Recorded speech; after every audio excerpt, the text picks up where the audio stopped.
เคยมองตึกสูงๆรอบตัวเราไหมครับไม่ว่าจะเป็นคอนโดที่พักอาคารสำนักงานหรือแม้แต่ร้านกาแฟร้านโปรดเคยสงสัยไหมครับว่าโครงสร้างใหญ่โตพวกนี้มันตั้งขึ้นมาได้ยังไง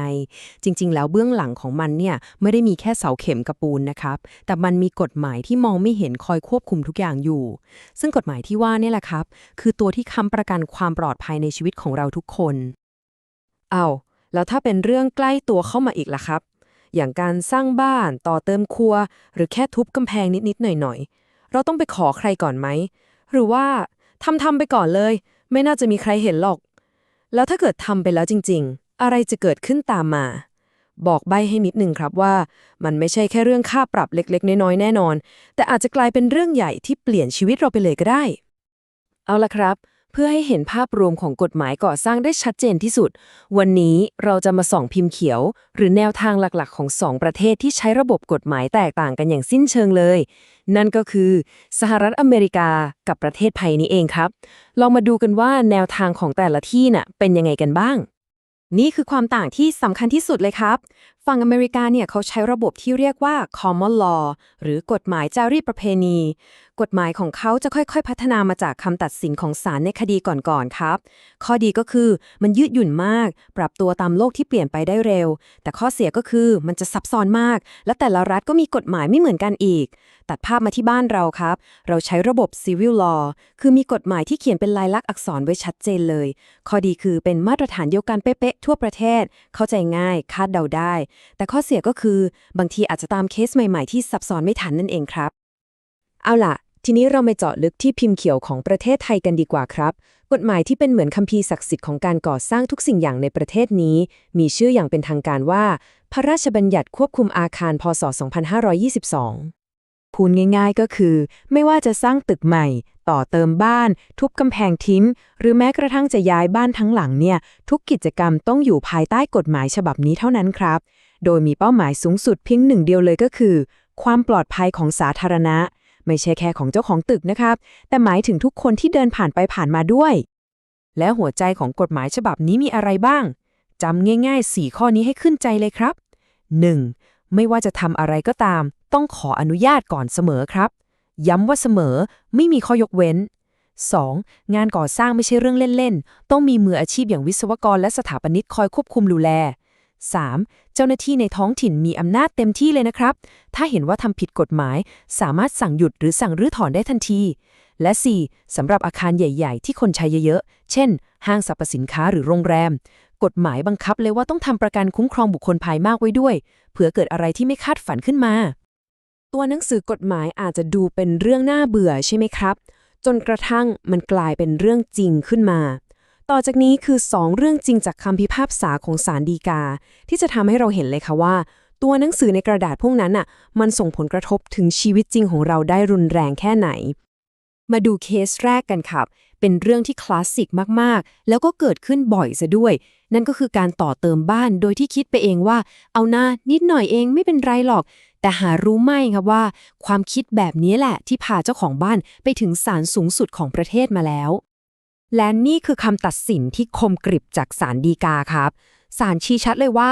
ทันทีที่เราลงมือตอกตะปูตัวแรก โดยที่ยังไม่มีใบอนุญาตเนี่ย ความผิดมันเกิดขึ้นสมบูรณ์แล้ว ถึงแม้ว่าหลังจากนั้นเราจะรีบวิ่งไปขออนุญาตจนได้มาก็ตาม มันไม่สามารถย้อนเวลาไปลบล้างความผิดที่ทำไปแล้วได้ครับ เหมือนเราขับรถฝ่าไฟแดงไปแล้ว เพิ่งมาสำนึกได้แล้วกลับรถมาจอดรอใหม่ ถามว่าความผิดที่ฝ่าไปครั้งแรกมันหายไปไหมคำตอบคือไม่ครับ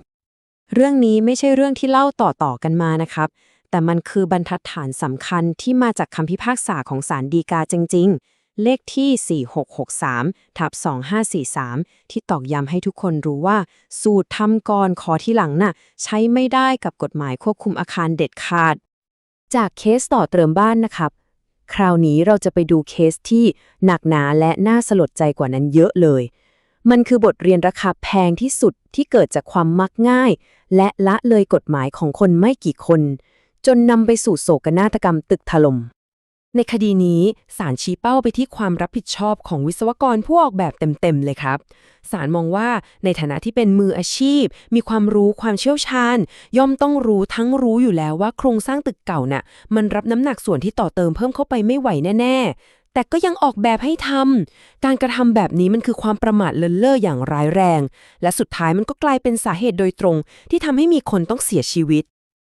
โศกนาฏกรรมในครั้งนี้ถูกบันทึกไว้ในคำพิพากษาศาลฎีกาที่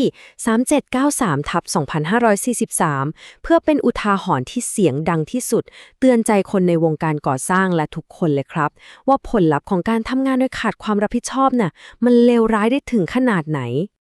พอฟังเรื่องจริงกันไปแล้วตอนนี้คงอยากรู้แล้วใช่ไหมครับว่าแล้วถ้าเราฝ่าฝืนกฎหมายนี้เนี่ยราคาที่ต้องจ่ายมันจะโหดขนาดไหนมาดูกันเลยครับแต่ขอเตือนก่อนนะว่าเห็นตัวเลขแล้วอาจจะมีหนาวร้อนกันบ้างโทษด่านแรกที่ต้องเจอก็คือค่าปรับครับสูงสุดอยู่ที่ 60,000 บาทฟังดูแล้วอาจจะรู้สึกว่าก็ไม่เท่าไหร่หรือเปล่าแต่เดี๋ยวก่อนครับนี่มันเป็นแค่การเริ่มต้นเท่านั้นเพราะนอกจากค่าปรับแล้วเรื่องนี้เป็นคดีอาญานะครับมีโทษจำคุกด้วยสูงสุดถึง 3 เดือนเลยทีเดียวใช่แล้วครับฟังไม่ผิดการต่อเติมบ้านผิดกฎหมายเนี่ยอาจจะทำให้เราต้องเข้าไปอยู่ในเรือนจำได้เลยและนี่คือหมัดน็อกที่น่ากลัวที่สุดครับค่าปรับรายวันอีกวันละไม่เกิน 10,000 บาทลองนึกภาพตามไหมคะค่าปรับนี้มันจะเดินไปเรื่อยๆทุกวันจนกว่าเราจะแก้ไขให้มันถูกต้องผ่านไปเดือนหนึ่งก็300,000แล้วนะครับถ้าปล่อยไว้เป็นปีล่ะจะค่าปรับหลักหมื่นมันสามารถกลายเป็นหนี้หลักล้านได้ในพริบตาเลยเอาล่ะครับหลังจากที่เราได้เห็นภาพรวมทั้งหมดไปแล้วไม่ว่าจะเป็นตัวกฎหมายคดีจริงจากศาลฎีกาหรือบทลงโทษสุดโหดคำถามคือแล้วเราจะเอาเรื่องทั้งหมดนี้มาปรับใช้ในชีวิตประจำวันของเราได้ยังไงบ้าง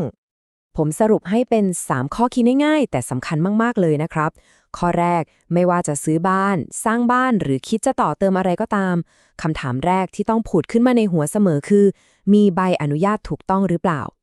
ข้อ2อย่าไปเสียดายเงินในการจ้างมืออาชีพที่ไว้ใจได้ครับเพราะสถาปนิกและวิศวกรขึ้นหลักประกันความปลอดภัยที่ดีที่สุดและข้อสุดท้ายที่สำคัญไม่แพ้กันคือต้องนึกถึงส่วนรวมเสมอครับการก่อสร้างของเรามันกระทบคนอื่นเสมอความปลอดภัยของเราก็คือความปลอดภัยของเพื่อนบ้านและสังคมด้วยและในครั้งต่อไปที่เราได้มีโอกาสเดินผ่านไซต์งานก่อสร้างหรือแงนหน้ามองตึกสูงระฟ้าลองมองให้ลึกลงไปกว่าแค่เหล็กกับปูนซีเมนต์นะครับบางทีเราอาจจะมองเห็นเรื่องราวของกฎหมายความรับผิดชอบและความปลอดภัยของผู้คนนับพันที่ซ่อนอยู่เบื้องหลังโครงสร้างเหล่านั้นก็ได้คำถามสุดท้ายที่อยากจะทิ้งไว้ก็คือมุมมองของเราต่อตึกเหล่านั้นจะเปลี่ยนไปหรือเปล่าครับ